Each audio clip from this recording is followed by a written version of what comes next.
Saya sangat senang ketemu saudara pada pagi hari ini, minggu ini. Bersyukur sekali kalau hari ini kita bisa berkumpul di rumah Tuhan, saudara ya. Dan hari ini kita akan lanjutkan seri pengajaran kita. Dan sebelum saya mulai lebih jauh, saudara siapa yang hadir minggu lalu? Ada? Oke, siapa yang nonton juga? Kalau nggak hadir, siapa yang nonton minggu lalu? Di mana kita belajar 1 bulan ini tentang hal yang menarik sekali. Ada yang menonton minggu lalu katakan amin. Yang hadir minggu lalu katakan amin. Oke, sekarang kita akan mau mulai seri yang kedua berikutnya. Saudara semuanya. Saya tuh by the way baru sampai dari bandara tadi pagi ya. Jam berapa ya? Jam 7 udah dari bandara sampai sini kurang lebih 8:30 langsung all the way ke sini untuk ketemu saudara semuanya. Gitu. Nah teman-teman semua, minggu lalu kita udah belajar bareng tentang seri ini. Kita udah belajar tentang judulnya Life is Not Fair. Why Me God? Gitu ya. Life is not fair, tentang hidup tidak adil ya. Why me God gitu teman-teman ya. Kita udah belajar. Minggu lalu kita ngomongin sebuah pertanyaan yang paling sering diam-diam kita tanya gitu ya teman-teman ya. Diam-diam kita tanya, Tuhan kamu dengar saya gak sih? Gitu. Sebentar ya teman-teman ya. Sepertinya ini terlalu di belakang saya. Perlu digeser ke sini sedikit ya. Kalau ini ketutupan lagi ya. Oke, yes. Ya, kemarin minggu lalu settingnya begitu ya. Yang terlalu dekat dari kita. Oke, sip, aman. Saya geser sedikit ke sini ya. Oke, sampai mana tadi? Sampai life is not fair ya. Dan minggu lalu kita ngomongin pertanyaan yang paling sering kita bisikan diam-diam ke hati kita gitu. Tuhan kamu dengar saya gak sih? Dan hari ini kita lanjut satu pertanyaan lagi. Dan jujur ya teman-teman semua. Saya mau kasih tahu dulu kabar buruknya. Yang ini lebih nyelekit sih. Kasih tahu kiri kanannya ini bakal nyelekit gitu ya. Yang ini lebih nyelekit lagi gitu ya. Dan sebelum saya masuk ke situ, saya mau mulai dengan sebuah pertanyaan kecil dulu gitu ya. Buat semua yang pertanyaan kecil dulu. Minggu lalu kita belajar life is not fair. Kita mau mulai dengan satu pertanyaan kecil dulu. Pertanyaannya adalah ini. Teman-teman pernah gak sih datang ke sebuah gereja dan di gereja tersebut dibuka ruang kesaksian? Pernah? Pernah ya? Dulu pasti atau kapan teman-teman pasti pernah datang ke satu ruangan di mana dibuka ruang kesaksian, ke satu gereja di mana itu dibuka ruang kesaksian. Dan pada waktu dibuka ruang kesaksian saya penasaran deh. Coba saya mau observasi kecil dulu. Pada waktu ruang kesaksian dibuka, kesaksian orang-orang itu isinya apa menurut teman-teman? Pernah perhatiin gak? Wah, pertolongan Tuhan, benar. Dari sakit jadi sembuh. Dulu usaha saya bangkrut, terus saya serahkan ke Tuhan, sekarang omsetnya naik 300 kali lipat. Haleluya, Tuhan baik. Ya kan sih, gitu gak sih? Dulu saya jomblo, galau bertahun-tahun, terus saya deketin Tuhan. Malah dikasih jodoh yang mapan. Wah, dulu saya sakit, saya doa, sekarang semua medical check up saya, general check up saya bagus, puji Tuhan. Kita dengar seperti itu ya di ruang-ruang kesaksian. Nah kalau orang baru, yang baru ke gereja, cuma dengar testimoni yang bentukannya kayak begitu, saya gak bilang itu salah sih. Gak ada yang salah dengan itu, tapi jangan-jangan orang ini akan mikir, kayak ikut Yesus itu kayak semacam afiliasi rohani gitu. Ikut Yesus itu kayak semacam afiliasi rohani, modalnya iman, hasilnya berkat melipat ganda dan pakai garansi uang kembali. Enggak deh, enggak ada garansi uang kembali ya kan. Modalnya iman, ya kan. Hasilnya berkat melipat ganda, garansi surga maksudnya gitu ya. Dan saya gak mau nyinyir tentang testimoni ini, itu bukan tujuan saya. Itu semuanya saya yakin benar bisa kejadian seperti itu. Dan Tuhan memang baik, tapi maksud saya ada satu hal yang jarang diomongin di atas panggung. Jarang diomongin di atas panggung, jarang diposting di Instagram dengan hashtag bless gitu. Tuhan baik, jarang di hashtag begitu. Di mana ada juga jemaat yang duduk di gereja, udah ikut Tuhan bertahun-tahun, udah setia, udah berdoa, udah baca Alkitab tiap pagi. Hidupnya masih gak enak. Malah makin berat hidupnya. Karirnya stuck di posisi yang sama 3 tahun mungkin. Cicilan yang gak kunjung lunas. Hubungan yang harusnya udah kelar malah gantung. Mental health yang naik turun kayak roller coaster. Masih mending roller coaster ya, kita bisa lihat tanjakannya gitu. Turunannya kita bisa prediksi. Ini bener-bener gak pernah tahu, ada aja gebrakannya gitu ya. Dan mereka gak berani jujur soal ini di komunitas ini. Karena kalau jujur di dalam komunitas biasanya ada resiko dapat template, jawaban template. Jawaban template biasanya apa? Kamu yang sabar ya. Tuhan punya rencana yang indah. Atau yang lebih nyelekit lagi, coba lu introspeksi deh. Jangan-jangan lu punya dosa, ada dosa yang belum diberesin. Gitu. Dan ini dia pertanyaan minggu ini ya teman-teman yang mungkin rada nyelekit buat kita semua. Mengapa ikut Tuhan kok malah susah? Dan sebelum lebih jauh mari kita berdoa terlebih dulu ya teman-teman ya. Tuhan terima kasih buat hari ini. Kami mau dengerin firman Tuhan. Tuhan campur tangan, urapi hamba-Mu. Juga urapi semua teman-teman di tempat ini. Kami mau buka hati kami selebar-lebarnya untuk ditanami oleh benih kebenaran firman Tuhan. Dan biarlah kebenaran dari firman Tuhan memerdekakan kami semua. Dan kebenaran itu berakar, bertumbuh dan berbuah di dalam hati kami. Dalam nama Tuhan Yesus. Semua yang siap katakan amin. Terima kasih Gibe ya. Yang sedang bergumul juga. Nah teman-teman, banyak orang konsepnya. Sebelum kenal Tuhan, hidup kita susah itu wajar. Saya ulang ya, banyak orang konsepnya. Sebelum kenal Tuhan, kalau hidup kita susah itu wajar. Semua orang juga gitu. Tapi yang aneh adalah, setelah ikut Tuhan, kok masih susah juga? Kok masih susah juga ya? Sama-sama masih susahnya, tapi bedanya sekarang kita ngerasa bersalah karena susah itu. Karena katanya kan orang beriman itu hidupnya harus penuh berkat. Apa iya? Tapi narasi minim-minim di luar sana begitu. Orang beriman itu katanya hidupnya harusnya penuh berkat. Dan gara-gara kejadian seperti begini jadinya kita mulai nanya nih sama diri sendiri. Ya kan? Pertanyaannya adalah seperti begini. Ada yang salah nih. Kalau gitu sama imanku atau ada yang salah nih sama janjinya Tuhan. Ada yang salah dengan imanku atau ada yang salah dengan janjinya Tuhan. Saya mau jujur dari mimbar ini. Ini pertanyaan yang sangat sah untuk kita tanyain. Ini bukan pertanyaan orang yang kurang iman. Ini pertanyaan orang yang mungkin udah taruh harapannya besar sama Tuhan dan sekarang bingung. Kenapa ya? Kok dia gak dapet sesuai ekspektasi dia? Dan hari ini kita gak main jawaban gampang. Kita akan bongkar sedikit demi sedikit pelan-pelan di minggu kedua ini. Sebelum lebih lanjut lagi, kita mau jujur dulu satu hal lagi supaya kita nggak asal ratakan semua kesulitan ya. Karena saya paham kesulitan juga berlayer. Menurut saya dan apa yang saya renungkan sih dari Alkitab gitu ya teman-teman. Kesulitan itu ada 3 jenis. Kita harus akui itu. Kesulitan itu ada 3 jenis. 3-tiganya nyata tapi hari ini saya akan berbicara salah satunya. 3-tiganya nyata.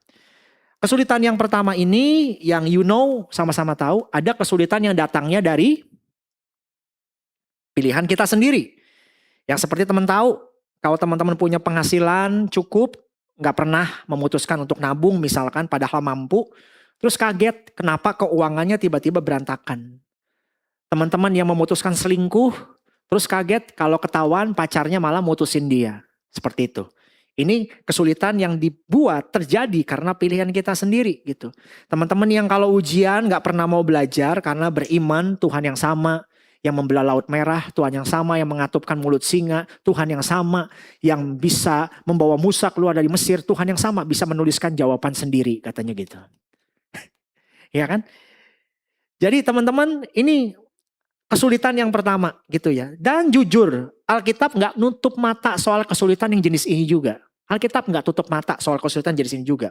Dan kita harus ngerti ya, tapi sebelum nanti kita bahas point of view-nya dari firman Tuhan. Lebih jauh lagi firman Tuhan juga gak pernah bohong. Dia selalu ngomong hal yang balance dengan kita gitu.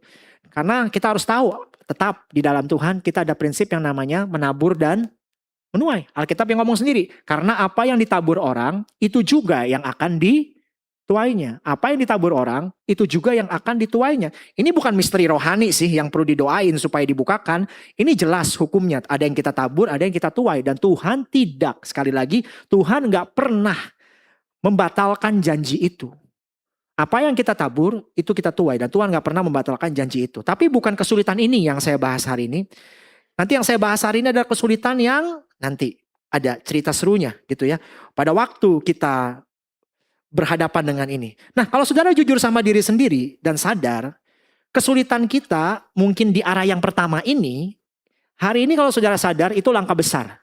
Dan buat saya layak diapresiasi. Kenapa? Karena jarang orang yang mau sadar, bahkan disembunyiin, bahkan malu-malu atau bahkan nyalain orang lain gitu.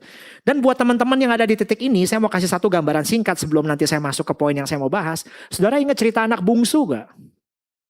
Saudara tentu ingat cerita anak bungsu di Lukas 15. Kesulitannya dia itu murni pilihan dia sendiri. Betul? Murni pilihan dia sendiri. Ya, dia yang minta warisan lebih awal, dia yang menghambur-hamburkannya, dia yang akhirnya jatuh miskin sampai makan makanan sisa babi.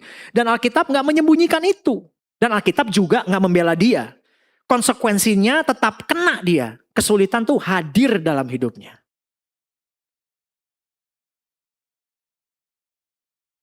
Semakin saya dalamin kesusahan kayak gini perlu juga. Karena gini, model anak bungsu nih, dia nggak berubah sampai dia nyampe ke titik terendah.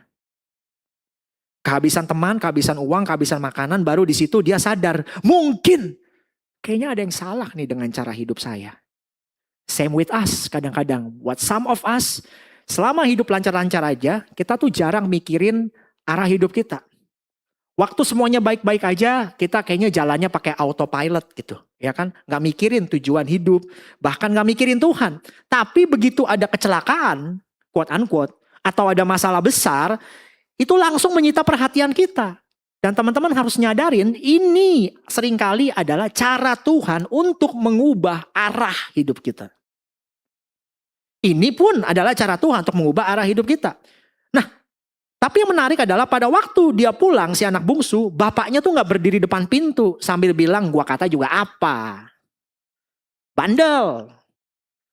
Dengerin makanya. Atau lebih parah lagi, bapaknya akan ngomong begini, lu siapa sih? Pergi lu. Gua gak akuin lu sebagai anak lagi kok. Enggak loh, Alkitab mencatat sesuatu yang indah sekali. Teman-teman semuanya, Alkitab mencatat adalah jalan pulang terbuka dan bapak berlari duluan. Bapak berlari duluan. Ayahnya itu berlari mendapatkan dia, lalu merangkul dan mencium dia. Ini satu pemandangan yang sangat luar biasa. Jadi kalaupun kesulitan teman-teman yang pertama hari ini ada di bagian ini, yang memang kau nyadar dari pilihanmu sendiri, itu tetap tidak mengubah satu hal. Jalan pulang tetap terbuka. Dan Bapak tetap berlari duluan. Kalau teman-teman di sini, pesan saya, pulang. Angkat tangan kanannya, tepuk dikit dadanya bilang, sadar, sadar. Oke? Sekarang kesulitan yang kedua, saya nggak berlama-lama di sini. Kesulitan yang kedua, ada memang kesulitan yang hadir karena dunia yang jatuh dan rusak, ada.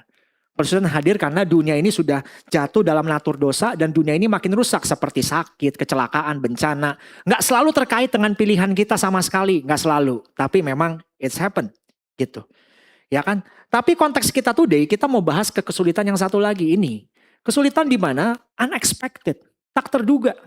Kesulitan yang terjadi justru pada waktu kita udah melakukan bagian kita.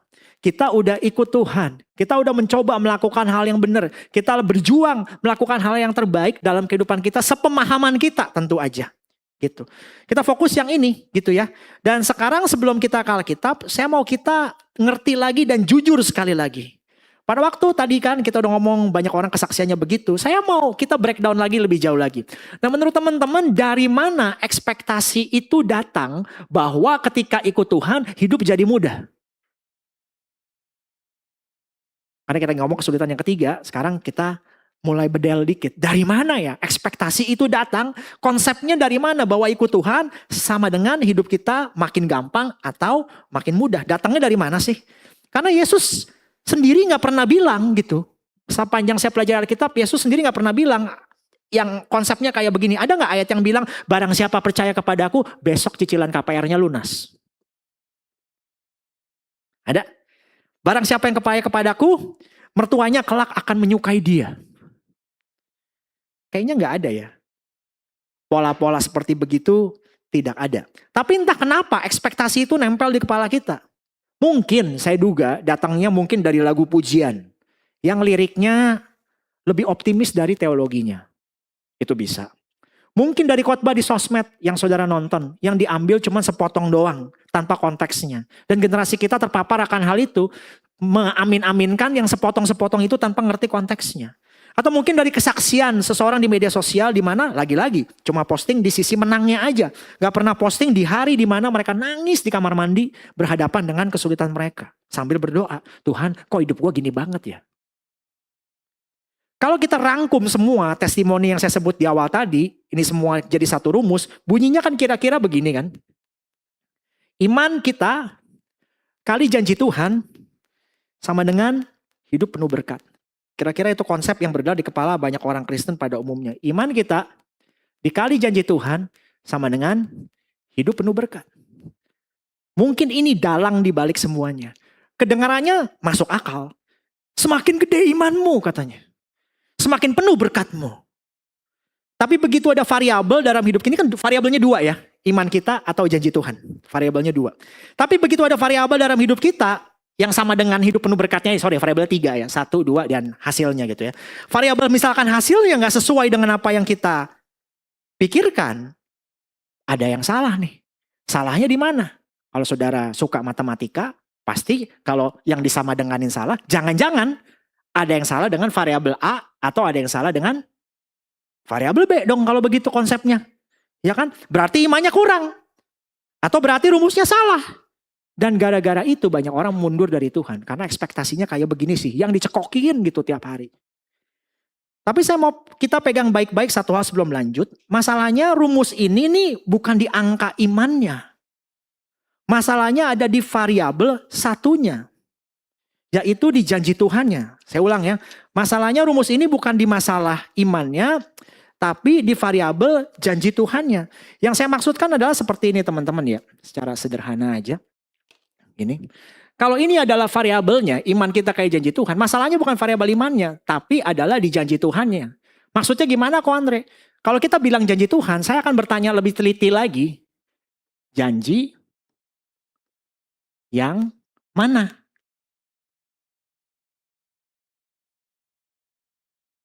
Yang mana yang dimaksudkan? Karena dengar, kalau Tuhan gak janjiin, ya berarti gak ada. Ya gak sih?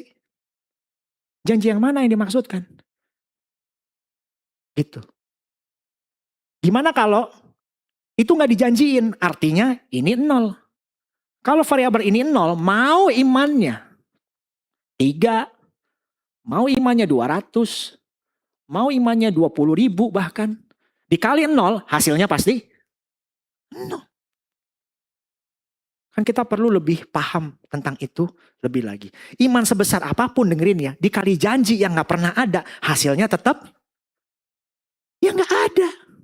Hasilnya di sini hidupnya bukan lebih mudah. Bahkan hidupnya lebih ke bawah lagi.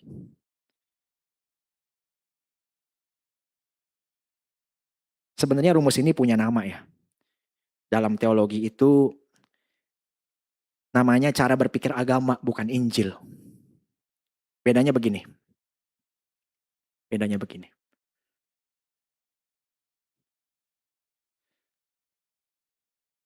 Agama bilang, aku taat maka aku diterima. Tapi kalau Injil bilang, aku diterima maka aku taat. Wow, ini different game ini. Beda.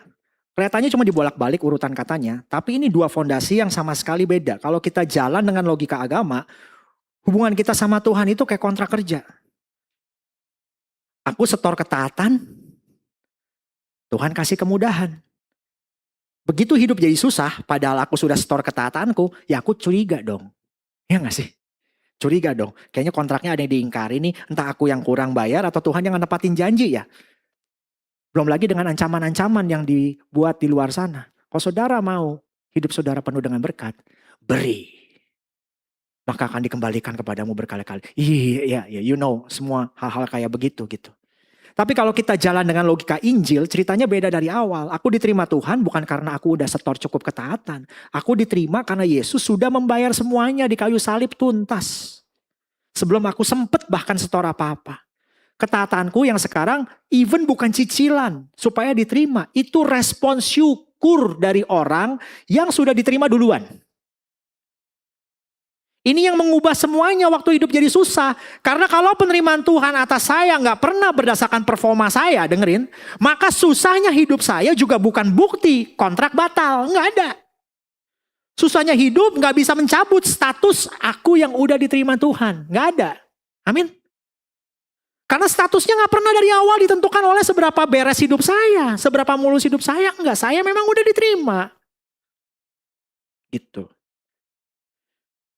Untuk case ini saya mau saudara kenalan dengan satu tokoh Alkitab yang justru jadi bukti paling kuat kalau rumus iman kali janji sama dengan berkat itu udah salah dari awalnya. Salah. Rumusnya aja udah salah. Karena zong gitu ya. Namanya adalah Yeremia. Orang bilang dia the weeping prophet. Nabi yang kerjanya kesal dan nangis terus. Nabi yang pesannya bahkan dicuekin oleh pendengarnya. Jangan saudara bilang, wih hebat tuh dia punya karunia nabi. Jadi karunia nabi kalau di hidupnya di zaman Yeremia, gedek, gondok. Karena gak ada yang dengerin, gak didengerin pesannya. Tapi dengerin ya, Yeremia ini kenapa gak didengerin? Dia bukan nabi abal-abal. Dia dipanggil Tuhan sejak muda, dia taat, gak pernah nolak perintah Tuhan. Walaupun perintah itu bikin dia dibenci semua orang di zamannya. Dia kerjain semua. Dia ditolak karena isi pesannya gak ngenakin kuping orang yang denger di zaman itu. Bayangin, jadi juru bicara pesan yang isi garis besarnya adalah dengerin ya, bangsa ini akan kalah perang karena dosanya sendiri. Kalau lu gak bertobat, kelar kelar dia. Gak ada yang mau denger itu. Apalagi orang yang sebaya kita, lagi asik-asiknya pacaran, saya sama Kojo sempat beberapa kali sharing. Kalau lagi belum punya pacar, kita ditanyain ya Kojo ya, gimana caranya deketin gini-gini, begitu udah jadian, udah berhasil, dia menghilang begitu saja. Terus kalau pacarannya kayaknya kita lihat gimana, kita tanya sedikit, tersinggung. Bingung, marah dan sebagainya. Kadang-kadang ada orang tuh yang memang lagi, apa ya saya sama Kojo tuh istilahnya kalau kita gak salah ya bro ya. Lagi memang gak pengen dibilangin aja gitu ya. Memang lagi asik aja, gak pengen dibilangin aja dia. Gak mau denger aja, dia tahu dia salah tapi dia lagi, gak mau dibilangin aja gitu. Apalagi dari orang yang sebaya dengan kita yang sedang berbalap-balap ria dengan kehidupan ini. Kadang-kadang juga punya pola yang begitu. Nah, kembali ke Yeremia. Setelah Yeremia ngomong begitu, apa yang dia dapat setelah dia taat? Yeremia kan ngomongin yang gak enak ya. Yang dia dapat apa setelah dia taat? Yang dia dapat bunyinya begini. Maka Pasyur, nama orang, memukul Nabi Yeremia dan memasungkan dia di pintu gerbang Benyamin yang ada di atas rumah Tuhan. My goodness. Dipukul, dimasukkan ke dalam pasung yang menurut beberapa sumber biasanya balok kayu berat dengan lubang-lubang yang mengunci leher, pergelangan tangan dan kaki secara bersamaan. Jarak antar lubang sengaja dibuat gak proporsional. Sehingga tubuhnya tuh kayak dibengkokin begitu. Ini pasung ini katanya, ini belum tentu gambar yang realnya begini ya. Tapi konsepnya adalah pasung itu bodinya dibengkokin. Rasa sakitnya tuh bertahap. Karena aliran darahnya yang normalnya gak normal lagi karena badannya dibengkokin. Lalu dia ngalamin penghinaan publik. Jadi Pasyur menaruh Yeremia di pintu gerbang Benyamin, salah satu area paling sibuk di bait suci pada waktu itu. Jadi selain rasa sakit tujuannya adalah agar Yeremia yang posisinya tidak terberdaya, terpelintir jadi tontonan orang. Dan reaksi Yeremia setelah dilepas dari pasung itu bukan seperti yang saudara pikirkan. Namanya nabi, reaksinya harusnya apa? Ya, ini adalah ujian iman saya. Saya harus sabar. Tahu gak yang dia bilang apa? Yang dia bilang begini loh. Saya ternyata gak catat di sini. Yang dia bilang adalah terkutuklah hari kelahiran saya. Gokil gak? Kaliber Yeremia loh. Terkutuklah hari kelahiran saya. Dia mengutuk hari dia dilahirkan. Ini Nabi Tuhan paling taat. Sedang mengutuk kelahirannya sendiri. Tepat setelah dia taat. Jadi prinsipnya kan begini teman-teman ya. Prinsipnya kan tidak ada janji bahwa taat kepada Tuhan akan membuat hidup jadi ringan. Kadang justru sebaliknya. Ketaatanlah yang membuat hidup terasa paling berat. Fairly to say.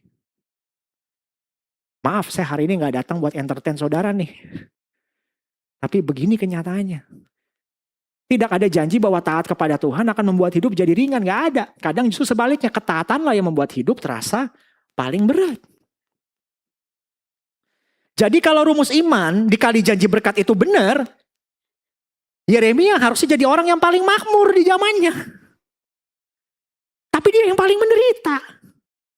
Kalau saudara sempat mikir kayaknya, aduh kayaknya saya udah kerja sebaik yang saya bisa, saya udah berdoa sebelum setiap keputusan penting, saya pelayanan serius dengan Tuhan, kok saya yang kena? Saya mau saudara tahu, saudara nggak sendirian. Dan yang lebih penting itu bukan bukti Tuhan lupa sama kamu. Bukan bukti Tuhan gak sayang. Itu justru pola yang sama kayak Yeremia. Taat tapi tetap mengalami yang namanya kesulitan di dalam hidup.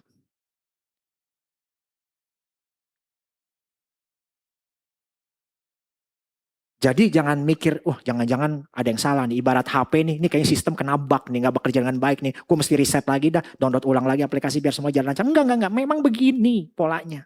Kalau yang Alkitab ngomong. Puji Tuhannya Yeremia gak dihukum Tuhan karena ngedumel.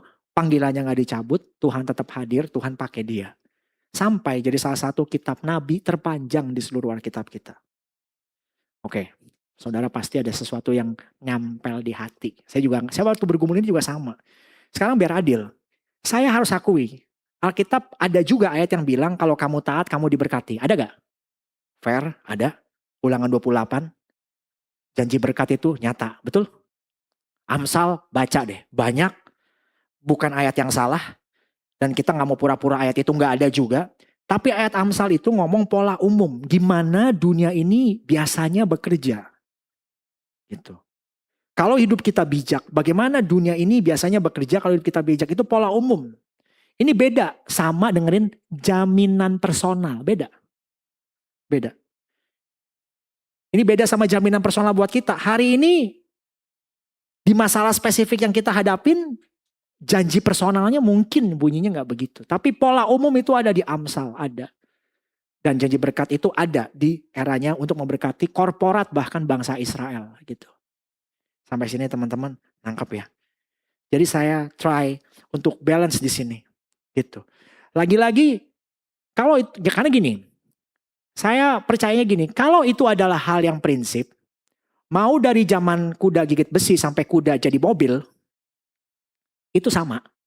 Kalau itu prinsip, ya gak sih? Fair dong.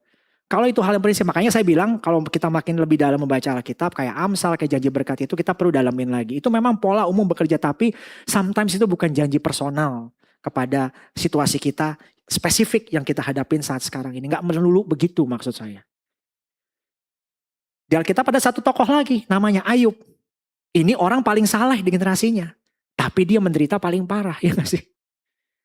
Alkitab sebenarnya tuh ya, kalau saya pikir-pikir ya, saya juga merenungkan, ada gak sih jawaban buat ini? Ternyata Alkitab tuh pada waktu case-nya Ayub misalkan ya. Alkitab gak pernah kasih jawaban penuh. Kenapa si A menderita, kenapa si B enggak. Gak pernah, Alkitab gak pernah kasih jawaban penuh. Bahkan Ayub di akhir kitabnya kalau saudara tahu, dia gak dikasih penjelasan soal kenapa dia menderita. Tapi Tuhan muncul di pasal 38-41 dan jawaban intinya, tau gak Tuhan bilang apa? Aku Tuhan, lu bukan. Begitu doang.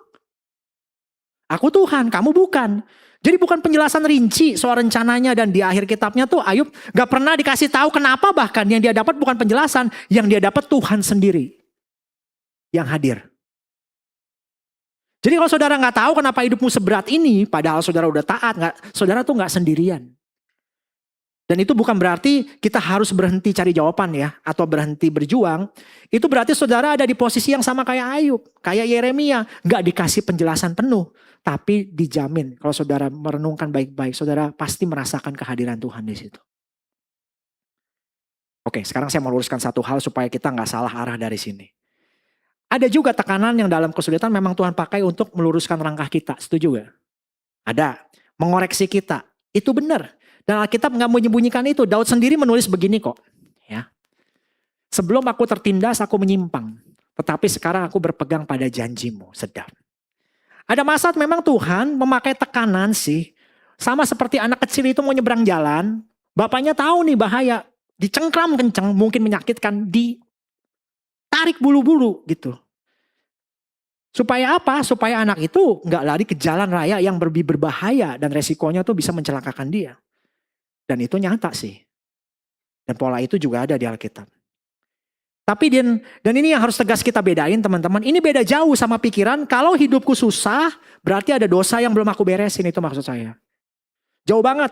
Ini kalau hidupku susah berarti dosa harus aku beresin. Dan Tuhan lagi mau hukum aku. Itu bukan koreksi seorang bapak. Itu balik lagi ke logika tadi yang di awal yang barusan kita bongkar. Seolah penerimaan Tuhan atas kita itu tergantung skor ketaatan kita. Karena pada prinsipnya kita harus ngerti juga bahwa di dalam Tuhan tidak ada penghukuman. Demikianlah sekarang tidak ada penghukuman bagi mereka yang ada di dalam Kristus Yesus. Jadi kalau saudara di dalam Kristus, kesulitan yang kamu alami hari ini seberat apapun, bukan tagihan dosa yang belum lunas ya. Jangan mau dicekokin hal begitu-begitu. Ludas total dosa kita di kayu salib. Amin. Jadi kalau kesulitanmu memang sedang meluruskan arah, itu didorong oleh kasih seorang Bapa. Bukan oleh murka seorang hakim yang masih hitung-hitung skor. Jangan biarkan dua hal ini tertukar. Saya mau teman-teman ngerti gini deh, yang namanya dosa dalam hidup kita ada dua nih. Sayang saya splitnya nggak split screen satu lagi ya, saya keingetan. Pada waktu kita berurusan dengan kata dosa, sisi sini ada harga yang dibayar dosa, betul? Di sisi ini ada konsekuensi dosa, betul? Salib menyelesaikan yang ini. Harga yang dibayar dosa sudah dibayar lunas oleh Yesus. Tapi konsekuensi dosa sometimes seringkali masih perlu dihadapin di kehidupan nyata kita sehari-hari. Amin. Kita baca di cerita Daud dah. Daud nikung bini orang. Dia pebinor. Perebut bini orang. Kita tahu semua. Dosanya harganya diampunin gak? Ampuni. Konsekuensinya kita tahu. Anaknya perang saudara. Memang udah di resikonya seperti itu. Sama dengan kita ya teman-teman ya. Kadang-kadang kalau ada momen di mana kesulitan kita karena itu. Ya teman-teman harus bertobat dan berhadapan dengan konsekuensi itu. Amin. Tadi keingetan sedikit. Lanjut, bagian 2. Sekarang masuk janji yang sebenarnya. Jadi, kalau Yesus gak janji hidup gampang, yang dia janjiin apa kalau gitu? Itu pertanyaan kita juga sekarang. Oke, ngerti deh, sekarang janjinya gak kayak gitu. Janjinya itu apa? Gitu. Kita coba telah pelan-pelan ya teman-teman ya. Di Yohanes 16 ayat 33. Sampai sini teman-teman masih oke? Amin. Saya coba pelan-pelan nih ya. Yohanes 16 ayat 33, semuanya itu kukatakan kepadamu supaya kamu beroleh damai sejahtera di dalam aku. Dalam dunia, katanya apa? Kamu menderita penganiayaan, tetapi kuatkanlah hatimu, aku telah mengalahkan dunia. Gitu. Saya gak muter-muter di ayat ini gak mau, kita bedah langsung aja sedikit gitu ya. Karena ada 3 hal di ayat ini yang kalau kita lewatin tuh bakal salah ambil kesimpulan. Pertama, ayat ini sering banget dipotong orang. Orang suka ngambil bagian, kuatkanlah hatimu, aku telah mengalahkan dunia. Itu doang. Kuatkanlah hatimu, ini yang bawah nih. Kuatkanlah hatimu, aku telah mengalahkan dunia. Nah itu ayat muk tuh. Ditempel di kaos, ditempel di stiker-stiker kulkas. Gitu ya kan. Karena kayak ayat motivasi yang seakan-akan tenang bersama Tuhan. Wah pokoknya jadi kuat dah gitu kira-kira kan. Ya dipotong orang di bagian situ gitu. Tapi bagian sebelumnya yang justru sebenarnya bikin ayat ini masuk akal, dalam dunia kamu menderita penganiayaan gak dijadiin stiker. Gitu ya. Ini bukan kalimat kondisional. Yesus gak bilang kalau kamu menderita, gak bilang. Atau mungkin kamu akan menderita. Enggak, karena dalam bahasa Yunaninya kata yang dipakai itu klipsis. Klipsis. Katanya secara harafiah tuh berarti tekanan. Tekanannya tuh kayak apa, Ko Andre? Tekanannya tuh kayak begini. Saudara bayangin ini zaman dulu dipakai untuk anggur yang diperas dalam pemerasan. Jadi beban yang menekan anggur itu udah istilahnya tuh sebatu-batunya itu ditekan ke bawah ya bojrot gitu. Gitu. Tekanannya dari segala arah. Jadi ini kalimat deklaratif, pernyataan tegas tentang kondisi hidup di dunia ini, bukan syarat. Kamu akan mengalami penganiayaan. Itu kalimat yang deklaratif. Jadi terjemahan paling jujurnya nih kira-kira begini. Di dunia ini tekanan tuh bagian hidupmu. Amin. Aminnya dikit kalau begini memang.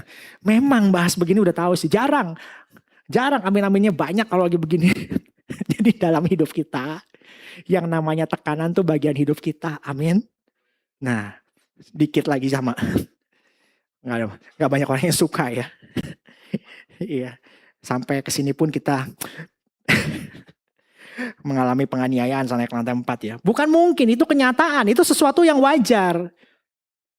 Karena memang kita nih hidup di dunia yang penuh dosa teman-teman semua. Sama kayak saudara pernah gak main di Dufan Arung Jeram, pernah gak? Ya kalau saudara main arung jeram di wahana yang penuh dengan basah, ya pasti basah. Di dunia yang penuh dengan dosa ini penderitaan adalah bagian hidup. Udah suatu kepastian. Adalah keajaiban, saudara main arung jeram, saudara turun kering. Ajaib gak? Ajaib itu. Sama dengan di dunia yang penuh kejahatan ini, justru kalau saudara ketemu kebaikan, itu harusnya saudara respect dan hargai. Ya dong. Jangan ngeremehin kalau ada orang baik sama saudara. Aneh ini. Biasanya dunia ini penuh kejahatan. Kok orang-orang ini baik ya? Nah, itu pasti berbeda dia. Nah, bagian yang menarik kata aku telah mengalahkan dunia dalam bahasa aslinya itu bentuknya sudah selesai, perfect tense. Artinya bukan aku akan mengalahkan, soalnya kemenangannya masih nanti, tapi aku udah menang dan itu udah selesai. Sudah pasti.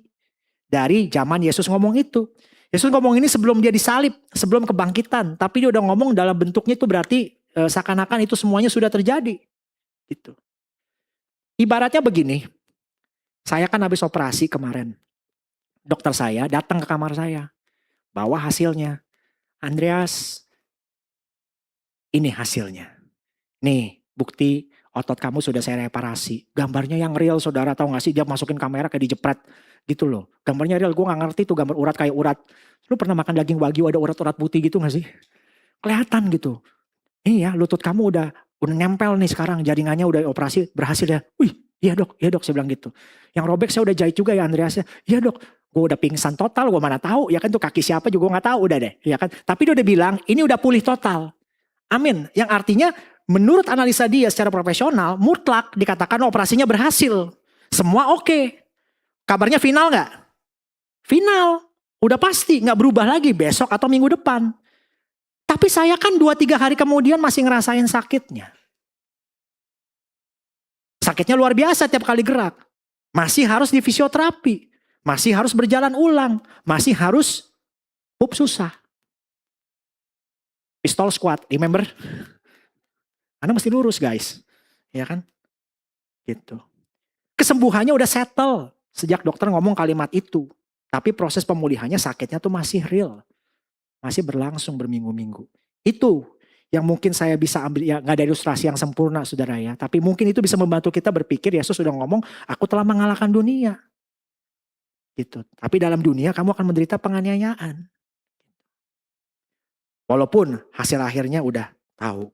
Oke, sekarang saya luruskan satu hal karena ayat ini gampang banget ditarik 2 arah yang salah. Ada yang dengar ini terus mikir, berarti kalau gitu aku harus auto senyum terus dong kok. Gak boleh capek dong kok, gak boleh ngeluh dong kok. Itu bukan iman, itu acting. Segila loh. Tapi ada juga mikir sebaliknya. Pokoknya kalau hasilnya belum berubah gue gak percaya. Gue dalam hal ini aliran Thomas kok pokoknya. Kalau hasilnya berubah baru gue percaya. Kalau masalahnya udah kelar beneran baru ya dan amin. Padahal ini justru kebalikan dari yang Yesus omongin. Karena dia bilang, karena dia menang sebelum penderitaannya bahkan dimulai. Jangan-jangan ada yang lagi mikir, berarti tahan dulu ya kok. Nanti kan maksudnya Yesus itu menang gitu ya. Jangan-jangan nanti di surga pada waktu tidak ada sakit penyakit, semuanya udah beres. Nanti baru enaknya kok ya. Enggak sih, padahal damai sejahtera itu janji buat hari ini. Bukan tiket yang baru cair nanti gitu. Tiket. Cek. Cek bukan sih namanya, bener ya. Cek mundur, betul gak sih? Cek yang baru cair nanti. Memang bener, kesulitannya nyata. Gitu. Tapi firman Tuhan bilang, ya itu tadi, dia sudah menang. Janji itu bukan buat nanti. Yesus kasih damai sejahteranya buat hari ini. Nah, berarti setelah panjang lebar saya omongin, kesimpulannya janjinya tuh berarti apa? Janjinya bukan penderitanya hilang. Tapi kemenangannya sudah pasti di tengah tekanan yang masih ada. Makanya muka orang ini senyum waktu dimarahin bos. Senyum waktu di masalah keluarga, cicilan dan sebagainya. Lebih tenang maksud gua. Gitu. Ya kan? Kalau saudara masih ragu tentang hal ini, coba lihat Paulus deh. Ini orang yang paling dekat sama Yesus dalam sejarah gereja mula-mula. Ketemu Yesus dia langsung lagi di Damsik ya kan. Dia dipakai nulis lebih dari separuh perjanjian baru lagi, ya kan? Mujizat terjadi lewat tangannya lagi. Kalau ada orang yang seharusnya hidupnya paling mulus ya, karena paling dekat sama Tuhan ya Paulus ini kan. Tapi coba baca daftar yang dia tulis di 2 Korintus 11. Dia dipenjara berkali-kali. Dicambuk. Ini bukan Ji Chang-wook, beda. Ji Chang-wook ganteng. Ini dicambuk. Ya kan? Dilempar batu. Karam kapal 3 kali. Kelaparan. Kedinginan. Ini bukan orang yang jauh dari Tuhan loh. Ini orang dekat dari Tuhan. Dengan list penderitaannya tuh panjang banget di seluruh perjanjian baru. Jadi Paulus yang paling dekat dengan Kristus aja tetap menanggung derita yang berat. Jadi prinsipnya kan begini ya. Nih. Catat baik-baik. Kesulitan berarti bukan alat ukur jarak. Tuhan tuh jauh dari kita. Bukan. Bukan juga alat ukur quote unquote sayangnya Tuhan sama kita. Tuhan sayang gak sih sama saya? Kok kalau sayang begini ya amat hidup gue ya. Kenapa ya? Gitu. Jadi lagi-lagi teman-teman Raja Wali Church sekalian, Bravers, kesulitan bukan alat ukur jarak, bukan juga alat ukur sayangnya Tuhan sama kita. Yeremia yang taat tetap berhadapan dengan masalah yang berat. Paulus yang paling dekat justru banyak menanggung derita. Kalau selama ini kita mikir kalau saya makin dekat sama Tuhan maka berbagai kemudahan hidup itu datang dalam hidup saya. Itu bukan kesimpulan Alkitab itu. Kita udah cek semua siang ini. Itu kesimpulan budaya kita yang kita create sendiri atau yang dunia ajarin. Yang keliru. Last, yang terakhir. Kalau kesulitan bukan hukuman, bukan bukti Tuhan jauh, ngapain kita harus ngelewatin ini? Saya tuh banyak loh bergumul dengan pertanyaan-pertanyaan ini di masa saya lagi susah-susahnya gitu ya. Ngapain gue harus lewatin ini gitu. Di titik ini Alkitab juga menjawab sih puji Tuhan ya. Diberikan arahannya gitu. Kita lihat Yakobus 1 ayat 2 sampai 4 ya. Yakobus 1 ayat 2 sampai 4. Bunyinya begini, saudara-saudaraku, anggaplah suatu kebahagiaan, haleluya. Bunyinya aja udah luar biasa. Saudara-saudaraku, anggaplah satu kebahagiaan apabila kamu jatuh dalam berbagai pencobaan, sebab kamu tahu bahwa ujian terhadap imanmu itu menghasilkan ketekunan.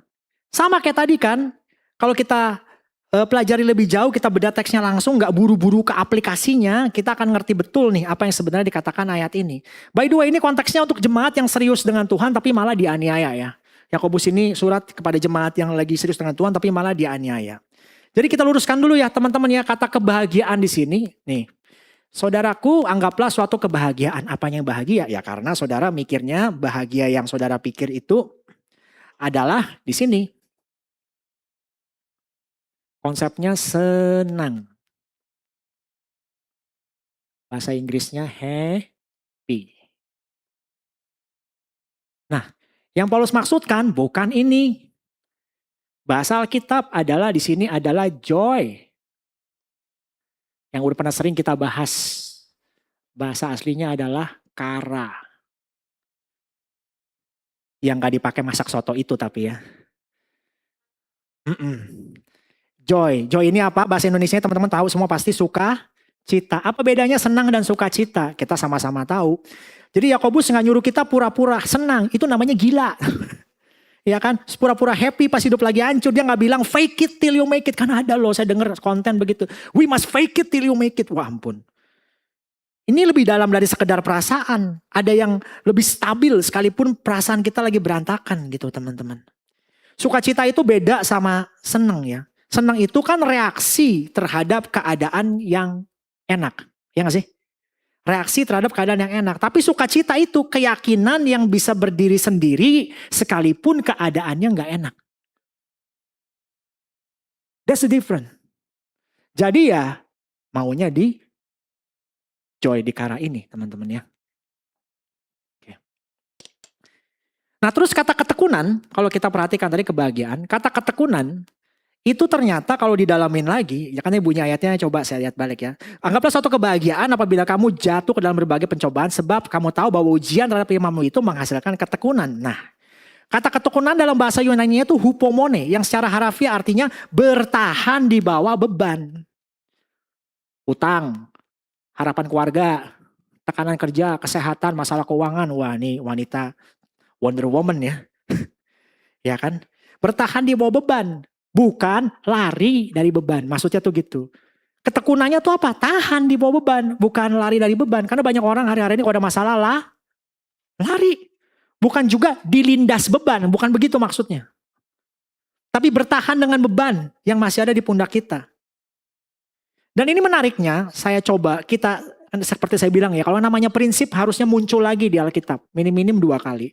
Apa prinsip ini cuma di 1 ayat doang atau ini pola yang berulang di Alkitab? Karena kalau cuma 1 ayat ya kebetulan maybe. Kalau polanya sama, ditulis penulis yang berbeda, ke jemaat yang situasinya yang berbeda pula. Ini bukan kebetulan, ini solid. Ya. Ternyata ada loh. Paulus sekarang, tadi Yakobus, sekarang Paulus lebih seru lagi. Dia bilang begini, ini saya sengaja kontraskan ya. Tadi kan ayatnya Yakobus yang ini Paulus kan. Karena Tuhan menghajar. Oh, serba gak enak ya kita ngomongin hari ini ya. Karena Tuhan menghajar orang yang dikasihinya. Dan ia menyesah orang yang diakuinya sebagai anak. Kalau kita gak coba cari bahasa aslinya, kayaknya tuh menghajar tuh kasar banget ya. Tapi kata aslinya tuh paideia. Itu artinya mendidik, mendisiplin, melatih anak. Bukan kayak menghajar tuh kayak mukul musuh karena benci, beda, ngerti ya? Bukan mukul musuh karena benci, ini akar kata yang sama dengan pedagogi. Bedanya jelas, kekerasan kadang-kadang kalau dipakainya serampangan, apalagi buat orang yang kita benci, ia bisa paksa dari luar tanpa peduli responnya dan seringkali gak ngerubah orang. Itu maksudnya argumen saya. Kalau cuma kekerasan, menghajar ini kekerasan, wah itu belum tentu mengubah orang. Cuma bikin dia takut, atau makin keras hatinya bahkan. Ini lebih ke melatih dan mendidik gitu. Dan coba dengar ya, ini logikanya persis kayak yang Yakobus bilang, cuma dari surat yang beda, penulis beda, jemaat yang beda. Yakobus bilang, kesulitan itu bukan buat dilarikan, bukan juga buat dilindas pasif, tapi menghasilkan ketekunan. Sampai membentuk kita. Ibrani ngomong hal yang sama, pakai kata beda. Kesulitan itu bukan hukuman yang harus ditakuti, tapi latihan. Yang membentuk anak yang dikasihi. Sama polanya, 2 penulis, 2 kata Yunani berbeda, polanya sama persis. Terus yang terakhir, ada 1 kata lagi penulis Ibrani tambahkan 2 ayat setelahnya. Saya agak banyak buka ayat ya, karena ini penting sih. Ya kan? Kita mempunyai Bapa di dunia, ini turunannya ya. Ia mengajar kita dan kita menghormatinya. Nah, apalagi terhadap Bapa rohani kita yang di sorga, tentu kita harus lebih lagi apa? Tunduk kepadanya supaya kita hidup gitu. Tunduk kepadanya supaya kita hidup. Dikatakan, ada kata tunduk di situ. Ini bukan tunduk yang pasrah. Bukan tunduk yang oke deh, ya udah, whatever gitu. Bukan tunduk yang begitu. Anak saya pernah gitu. Ayo kerjain gini. Oke, whatever. Ngomong apa? Saya bilang gitu. Ngomongnya whatever. Ya. Bukan tunduk yang model begitu. Pembentukan Tuhan beda. Dia menunggu, dengerin, dia nunggu ketundukan kita. Ini tindakan yang kita ambil inisiatif sendiri dan dengan sadar. Tuhan, aku mau tunduk. Dan Yakobus juga sebenarnya udah kasih kode yang sama ya. Kalau kita teruskan pembacaan kita. Dan biarkanlah ketekunan itu memperoleh buah yang matang. Amin. Ya kan. Ayat 4-nya bilang ketekunan. Bukan bilang ketekunan otomatis menghasilkan buah. Bunyinya ya. Ada 1 kata yang teman-teman harus gak boleh lewat. Biarkanlah. Biarkanlah. Ketekunan itu menghasilkan buah yang matang. Biarkanlah. Biarkanlah itu kata perintah teman-teman. Dan jadi biarkanlah itu kata perintah. Maksudnya tuh begitu. Dan kata perintah cuma masuk akal kalau ada kemungkinan orangnya tidak membiarkan. Semoga dipahami. Artinya ketekunan itu bisa juga gak menghasilkan apa-apa kalau orangnya nolak prosesnya. Itu maksudnya. Gak ngasilin apa-apa kalau orangnya nolak prosesnya. Makanya ada kata biarkanlah. Biarkanlah tuh bukan biarkanlah. Gak gitu. Ini kata perintah biarin. Biarin ketekunan itu memperoleh buah yang matang. Karena ada kemungkinan orangnya gak mau diproses juga.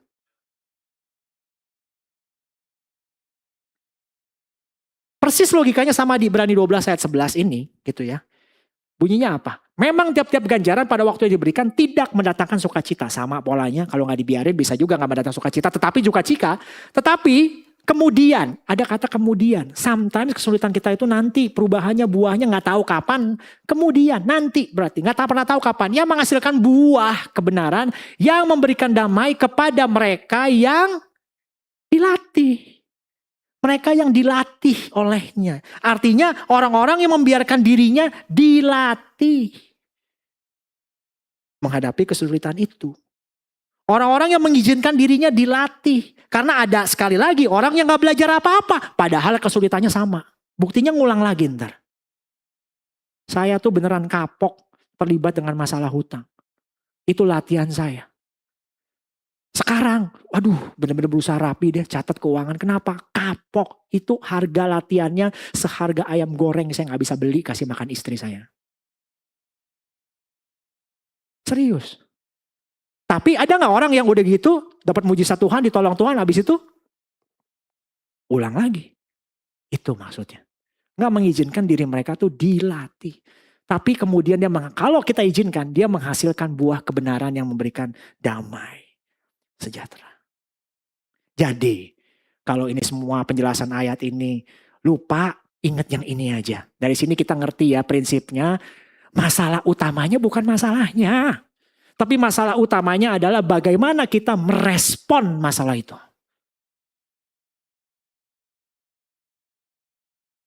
Nah ini yang kita mau bedah. Gimana bedanya respon yang bikin kita dilatih sama respon yang cuma bikin kita quote-unquote kena tapi nggak ngerubah apa-apa. Karena ada beda besar teman-teman antara kita menyerah dan mempercayakan. Menyerah dan mempercayakan. Menyerah itu pasif, mempercayakan itu aktif dan justru butuh lebih banyak kekuatan. Menyerah itu ya udahlah, gua nggak akan berusaha lagi. Apa yang terjadi terjadilah. Kisera-sera, whatever will be, will be. Tapi mempercayakan itu aktif. Gua tetap berjuang sekuat tenaga yang gua bisa. Tapi hasil akhirnya gua nggak tahu. Gua mau taruh di tangan Tuhan. Menyerah itu bilang ya udahlah, saya nggak akan berusaha lagi. Apa yang terjadi terjadilah. Pokoknya gue cuma pasrah, rebahan, nunggu keajaiban jatuh dari langit. Tapi mempercayakan itu beda. Mempercayakan bilang gue bangun tiap pagi, gue tetap kerja, akan tetap berjuang sekuat tenaga yang saya punya. Hasil akhirnya, timingnya, semuanya serahin sama Tuhan. Karena saya percaya Dia lebih tahu dari saya. Saya kepikiran satu gambar di mana seseorang belajar ngambang kayak begini. Anak saya juga baru belajar berenang. Coba disuruh belajar ngambang kayak begini tenang. Nggak bisa dia. Kaki diam. Tetap turun gitu. Insting tubuh alami kita kan justru menolak. Karena panik. Kita jadi tegang, angkat kepala. Dan itu justru yang bikin kita tenggelam. Tapi kalau kita mempercayakan, oh ada pelatihnya nih. Pelatihnya ngomong apa? Let's go. Ayo. Gue lakukan bagian terbaik ya dari instruksi pelatihnya apa nih. Ayo kerjain gitu. Tetap butuh posisi yang dijaga, bedanya cuma satu. Lu berhenti coba kontrol semuanya sendirian. Dan kamu percaya ada tangan yang menahan kamu di belakang itu. Amin. Itu yang Yakobus maksud. Ketekunan tuh bukan kita berhenti berenang. Ketekunan itu kita tetap gerak, tetap berjuang, tapi berhenti panik. Nyoba kontrol semua sendirian dan mulai percaya kepada Tuhan yang menahan kita. Dan hasil dari proses itu kalau kita membiarkan diri kita dilatih, kata firman Tuhan ya. Dan hasil dari proses itu, kalau kita membiarkan diri kita dilatih, bukan menyerah. Kata Yakobus di ayat 4 tadi, kita jadi sempurna, kata dia. Di ayat 4 tadi kan kita udah baca ya, hasilnya apa? Kita jadi sempurna. Hasil prosesnya kita jadi sempurna. Kita mau tutup nanti dengan ini. Hasil prosesnya. Kita jadi sempurna. Kita jadi utuh. Apanya yang sempurna? Yang jelas bukan keadaannya jadi sempurna. Bukan situasinya jadi sempurna. Bukan ini. Yang Paulus maksudkan dan apa yang firman Tuhan maksudkan adalah, tahu gak yang jadi sempurna apa? Nih, karaktermu. Apa yang jadi utuh? Karaktermu. Jadi utuh, jadi matang, makin serupa Tuhan. Makin serupa Tuhan. Ini yang Paulus maksudkan sempurna. Ini gak bisa dihasilin pakai cara lain. Rasmi. Gak bisa. Gak bisa. Kita gak bisa jadi tahan banting. Cuma dengan baca buku, oh harus tahan banting. Oh gak gitu. Kita nggak jadi resilience kalau kita nggak ngalamin bener-bener. Kalau kita nggak kena banting dan tetap berdiri. So, wrap it up. Saya kasih satu gambaran konkret biar ini nggak ngambang di awang-awang apa yang kita bahas dari tadi. Kalau saudara lagi kelilit utang hari ini, contoh ya. Bukan utang yang karena kamu boros, bukan yang tadi kita udah paham ya, kita nggak bahas kesulitan yang itu. Tapi misalkan saudara tiba-tiba kena PHK mendadak, atau karena ada biaya sakit yang nggak saudara rencanain, uangnya belum ada dan sebagainya. Bukan berarti setelah denger ini, besok pagi tiba-tiba ada transferan ajaib nongol, bukan. Bukan. Debt collector tetap bakal nelpon kamu. Kamu harus cari jalan. Harus cari side hustle. Kerja tambahan, nego sama kreditor debt collector, mungkin malu-maluin diri minta bantuan sama orang tua. Semua itu tetap berat, tetap harus dijalanin. Sama kayak Yeremia yang tetap dipasung, sama kayak Paulus yang tetap karam kapal 3 kali dan sebagainya. Tapi ada satu hal yang berubah, utang itu gak lagi berhak nentuin siapa kamu di hadapan Tuhan. Kamu bisa punya kekuatan yang kuat buat menghadapi semua tekanan-tekanan ini. Tapi bukan dari posisi aduh kayaknya aku gagal, aku terkutuk. Bukan, tapi dari posisi saya lagi berat. Tapi status saya, harga kebernilaian saya tidak lagi digoyang oleh angka yang ada di rekening saya. Nah itu beda. Itu yang berbeda. Waktu saya berdua konsultan keuangan, sama pergumulannya masih sama, masih panjang. Tapi ada satu yang berbeda, saya mutusin ikut Tuhan yang benar. Mutusin jalan lebih jalan ke jalan yang benar. Something different. Jadi kayak punya kekuatan gitu. Besok kalau ditagih lagi, siap deh, hadepin aja deh. Tahu gak yang kemarin ngalangin apa? Harga diri, gengsi, kayak disalipin semua tuh. Kita kan maunya ini ya, yang beres kan. Tapi Tuhan tuh maunya ini. Karena begitu ini diberesin, ininya belum, balik lagi. Tapi kalau ininya beres, ininya belum beres-beres, oh beda. Apalagi kalau ininya beres, Tuhan di dalam kehendak Tuhan, ininya pun bisa jadi beres. Gampang buat Tuhan itu mah. Kan Tuhan lebih tertarik hati daripada mengubah keadaan saudara. Tuhan lebih tertarik mengubah hatimu duluan sebelum mengubah keadaanmu. Amin. Jadi mari kita rangkum perjalanan kita pada hari ini saudara. Kita mulai tadi dengan pertanyaan jujur, ikut Tuhan kok malah susah. Dan kita udah lihat dari Yeremia sampai Paulus, kesulitan itu bukan bukti Tuhan jauh. Bukan hukuman atas dosa yang belum jelas. Bukan tanda iman kita kurang. Kalau saudara datang dengan sikap, tadi kita udah belajar datang dengan pertanyaan seperti itu. Hari ini saya pun simpulkan kembali, saya mau kita semuanya pulang dengan satu kesimpulan yang kita ngerti gitu teman-teman semuanya. Prinsipnya yang saya mau seberangin sebenarnya dari tadi panjang lebar ya cuman satu ini gitu ya. Tuhan, bukan Tuhan harusnya bikin hidupku lebih gampang, bukan itu lagi. Tapi sekarang Tuhan, makasih Engkau hadir bersamaku di tengah momen yang gak gampang ini. Dan itu sebenarnya Tuhan cukup. Dan itu mengubah segalanya. Amin saudara. Sebelum kita tutup hari dengan doa, straight from my heart, dari hati saya ke hati saudara. Kalau hari ini ada saudara-saudara yang hari ini datang duduk, capek berjuang, capek pura-pura baik, capek nunggu sesuatu yang gak kunjung berubah. Saya gak akan bilang semangat ya. Gak akan bilang fighting gitu. Ya tipis lah, enggak.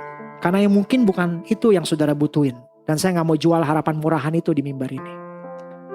Saudara ingat cerita anak bungsu di awal tadi gak? Dia jalan pulang, dan jalan pulangnya tetap terbuka. Bapak yang berlari duluan, bahkan sebelum anaknya sempat minta maaf. Amin. Ini bukan cuma buat cerita ini, bukan cuma buat orang yang salah jalan aja. Itu gambaran siapa Bapak kita. Ke siapapun yang pulang. Ke siapapun yang pulang. Termasuk kita yang hari ini bukan salah jalan tapi capek. Bukan karena dosa tapi karena udah lama berjuang dan belum juga kelihatan ujungnya. Bapak yang sama berlari ke arah anak yang kayak gitu. Jadi saudara gak perlu nunggu situasi berubah dulu baru pulang. Kepelukan Tuhan. Jalannya udah terbuka setiap hari. Jadi kalau saudara ada di titik terberat ini capek. Yang saya mau saudara tahu adalah Bapak udah lari lebih dulu ke depan jalan saudara. Walaupun kau masih memutarkan wajah dari dia tuh udah berlari duluan sebenarnya menghampiri kita. Amin. Dia udah berlari dulu ke arah kita. Kita tinggal berhenti lari sendirian dan nengok ke dia. Dan biarkan tangan dia yang kuat itu yang menahan saudara. Dan kalau saudara sadar, hari ini diam-diam saudara udah mulai nyerah. Bukan mempercayakan Tuhan tapi mulai menyerah. Saya ajak saudara bangkit berdiri yuk hari ini. Bangun lagi.